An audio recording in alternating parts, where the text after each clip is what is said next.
हरियाणा के जिंद से हैं महावीर जी, स्वागत है आपका। हाँ जी, नमस्कार जी। कल भी मैंने बात करी थी। हाँ जी सर। हाँ, 3% थे मेरे, उनमें जो बीच वाला पर्सन था और एक तो सुबेरे वाला अरंडी का तेल वैद्य जी ने बता दिया था भाई वो लेने से गए सारी प्रॉब्लम खत्म हो जाएगी। तो वो तेल तो मैं आज ले आया और कल आज शाम से शुरू कर दूंगा। दूसरा जो है वो नुस्खा जैतून का सरकार अदरक ये लहसुन का बना रखा है, वो भी कल से मैंने 2 टाइम शुरू कर दिया है। क्योंकि एक टाइम लिया अर्धा बैजिया ने कही थी तो उसका अब देखते हैं क्या रिजल्ट होता है। लेकिन जो दूसरा प्रश्न था मेरा, ये कंधे नाड़ ये नहीं मुड़ती, इसमें कैल्शियम जमा हुआ है मेरी ये स्पाइनल कोड के साथ में जो छोटी छोटी हड्डियां हैं, ये कह रहे हैं भाई ये कैल्शियम से जुड़ी हुई है, ये कैसे ठीक हो? ज्यादा आकड़न है। ठीक है। वैद्यों ने जो मेरी नाड़ का वो बताया था भाई इधर नाड़ लाओ, और ये भी मैंने 2-2, 3-3 महीने भी करके देख लिया, क्योंकि मैं 6-7 महीने से वैद्यों से जुड़ा हुआ हूँ। लेकिन ये हल नहीं हो रहा। ये कैल्शियम कैसे टूटता है ये खोया के पास का? महावीर जी आपकी उम्र कितनी है? 72 साल जी। ठीक है सर जी। महावीर साहब, आप यूँ समझ लें कि ये जो हमारी डिस्क है यहाँ गर्दन की थोड़ा नीचे है, कभी कभी ये सब कुछ जाम हो जाता है। जैसे इस पे सीमेंट कर दिया, सीमेंट भी कैल्शियम होता है, चूना भी कैल्शियम होता है। अब अगर जब ये जाम होना शुरू हुआ है, अगर ये शुरू हुआ है जाम होना, तो अभी ठीक हो सकते हैं। और अगर इसमें गुंजाइश ख़त्म हो गई है तो फिर ये ना तो इससे छेड़छाड़ कर सकते हैं, ना ऑपरेशन कर सकते हैं। फिर हमें ऐसी ज़िंदगी गुजारनी पड़ती है जब तक कोई अच्छा इलाज नहीं आ जाता। देखिए, ऐसे बैठकर मैंने बताया ये कान इससे मिलाना है। अगर आप मिला पाते हैं, आपकी गर्दन में इतनी मूवमेंट अगर है तो ये ठीक हो सकता है। और ये ठोडी यहाँ से पकड़े, देखिए ये यहाँ तक आ जाता है, ये पूरी तरह मोड़ दें, ये ठोडी हमारी यहाँ तक आ जाती है। ये मूवमेंट अगर है, नहीं है तो कोशिश करें कि ये मूवमेंट आ जाए। अगर ये आ गई तो आप ठीक हो सकते हैं।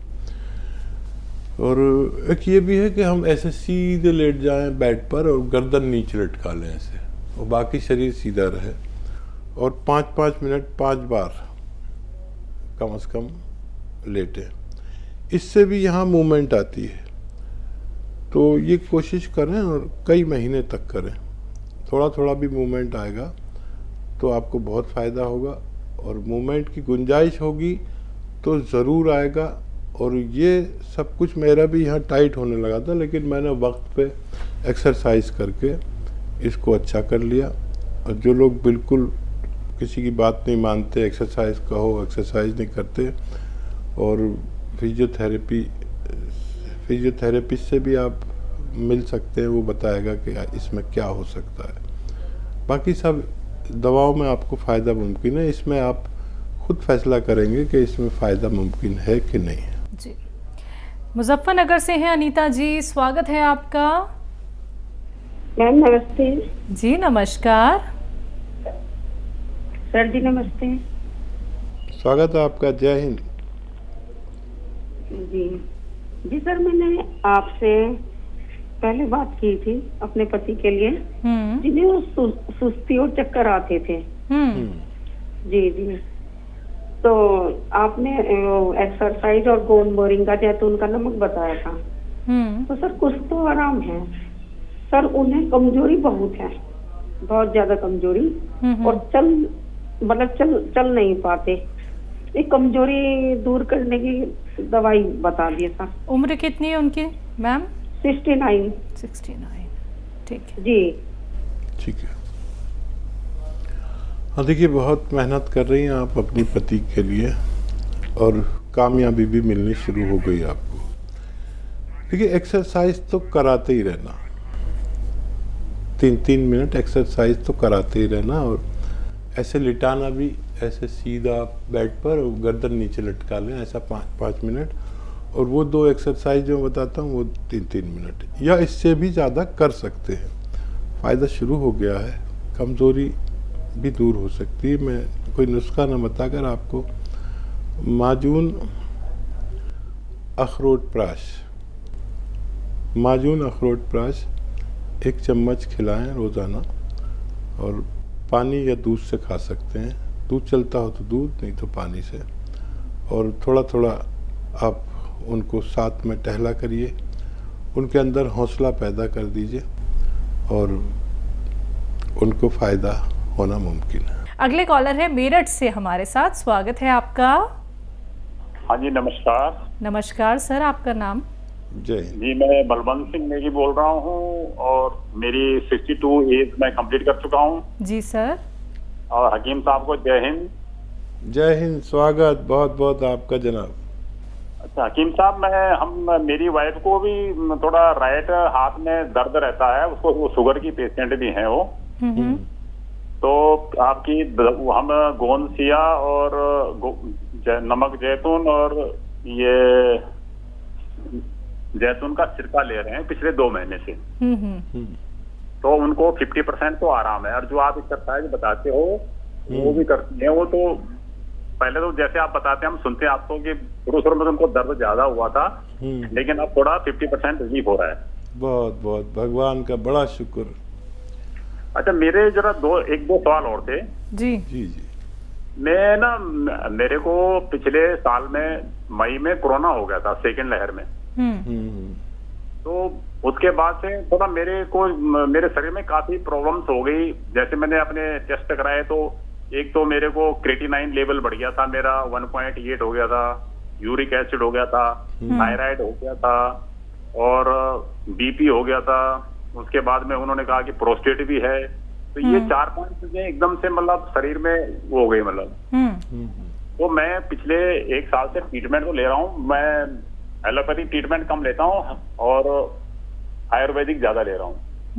तो हकीम साहब, मेरा जो क्रेटिनाइन लेवल है वो 1.2 से लेकर के 1.8 के बीच में ही वेरिएशन करता है। कभी 1.2 होगा, कभी 1.4, कभी 1.6, कभी 1.8, फिर डाउन आ जाता है।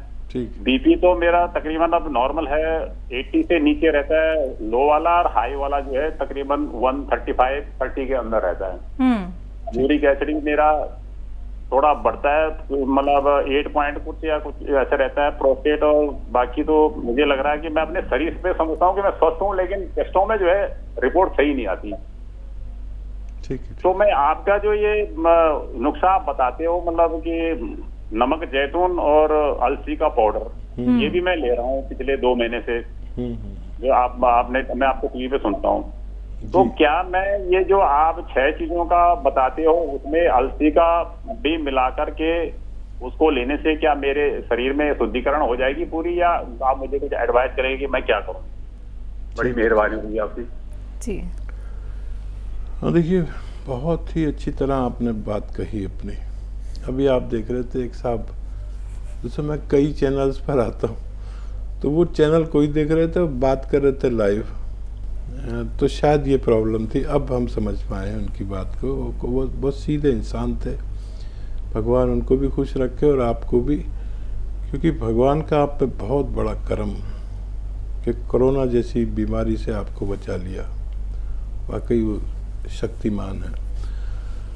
तो ये जो बीमारियां हैं आपको, ये तो आसानी से कंट्रोल हो सकती हैं। और क्रेटिनाइन भी आपका बहुत ज़्यादा नहीं है। और ये जो नुस्खा आप ले रहे हैं तो इस तरह से लें, नमक जैतून 1 चुटकी, खाने का सोडा 1 चुटकी, अलसी आधा चम्मच से 1 चम्मच तक, और गोंद चिलगोजा 1 चुटकी। ये इसकी 1 खुराक या 2 खुराक रोज लिया करिए। ये तो आप काफ़ी दिन तक लीजिए। तो ये ब्लड प्रेशर, कोलेस्ट्रॉल, दिल की कोई परेशानी, हार्ट ब्लॉकेज, एसिडिटी, कब्ज, बवासीर, लीवर, किडनी का शुद्धिकरण, ये इसमें सब कुछ आ गया। प्रोस्टेट के लिए भी ये है। और प्रोस्टेट के लिए लें तो इसमें 2-4 चुटकी वो लाजवंती भी मिला सकते हैं। और वो नुस्खा जो वो मैं बताता हूँ, सौंफ, सौंठ, जीरा, अजवाइन, धनिया, मेथी, और उसमें अलसी भी मिला सकते हैं। अलसी आदमी ज़्यादा भी खा सकता है। ये 100-100 ग्राम लेकर अगर हम रोज़ाना 1-1 चम्मच 2 बार खाएं, नमक जैतून का पानी से भी ले लें या वैसे ही खा लें, तो ये पूरे एब्डोमेन का इलाज है।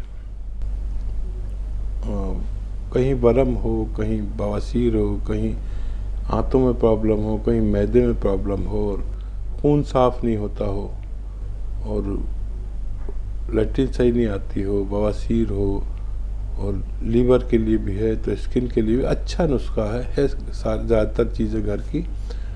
तो बहुत भगवान का शुक्र मैं भी करूं और आप भी कि आपकी पत्नी को फ़ायदा शुरू हो गया।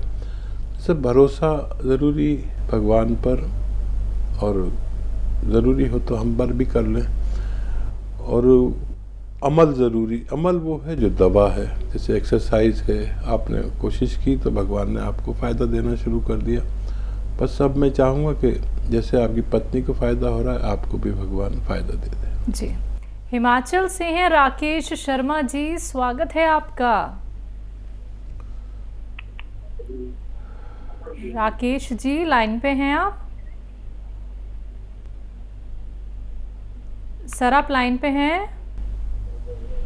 और दिन बाद जी जुड़े हैं हमारे से। राकेश जी बात कीजिए अगर आपको। नमस्कार मैडम जी। नमस्कार नमस्कार सर। जय हिंद, स्वागत। राकेश जी बहुत याद किया कि क्यों नहीं आ रहे। हाँ कैसे सर, सेहत कैसी है आपकी? ठीक तो लग रही है अभी? हाँ, आपकी तबीयत तो अच्छी है। मेरी भी ठीक है सर, ठीक है। शुगर का मेडिसिन ले रहा हूँ मैं, शुगर और बीपी का। अच्छा अच्छा अच्छा। मैं सर काला गोंद भी ले लिया है, दूसरा नमक जैतून भी खाकर देख लिया, इसके टी केयर वगैरह अभी तो ठीक है ही है। वैसे मैं सर पूछना चाहता हूँ, ये जो अलसी है, अलसी का पाउडर, इसको बिना जैतून का नमक के लिए भी कोई मतलब फायदा करेगी ये? डेली अगर लूँ 1 चम्मच में?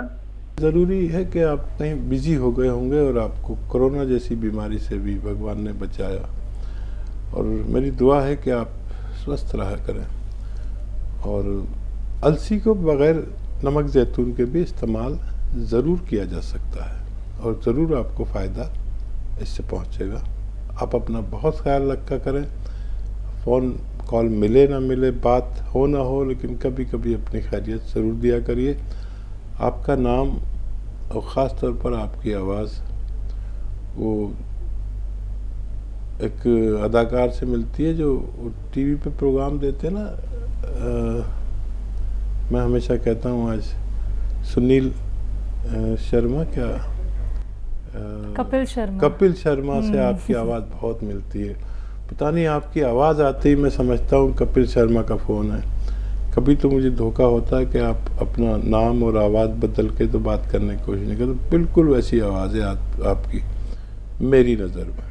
बहुत खुश रहिए, धन्यवाद जी। बहुत बहुत शुक्रिया राकेश शर्मा जी, हमें कॉल करने के लिए। बहुत वक्त हो गया था, आपसे हमारी बात नहीं हो पाई है, और जब कॉलर्स हमारे साथ इतने लंबे वक्त से जुड़े होते हैं और उनकी कॉल नहीं आ पाती है तो हम भी परेशान हो जाते हैं। खैरियत पूछनी बहुत ज़रूरी होती है। आपकी सेहत हमें बस मालूम पड़ती रहे कि आप लोग ठीक हैं, बेहतर हैं, तो बस आप कभी ना कभी हमें कॉल करके अपनी सेहत ज़रूर बताते रहिए। हकीम साहब से बात करना चाहते हैं तो तुरंत फ़ोन उठाइए, नंबर्स पे कॉल कीजिए जो आपके सामने आपकी टीवी स्क्रीन पे लगातार दिखाए जा रहे हैं।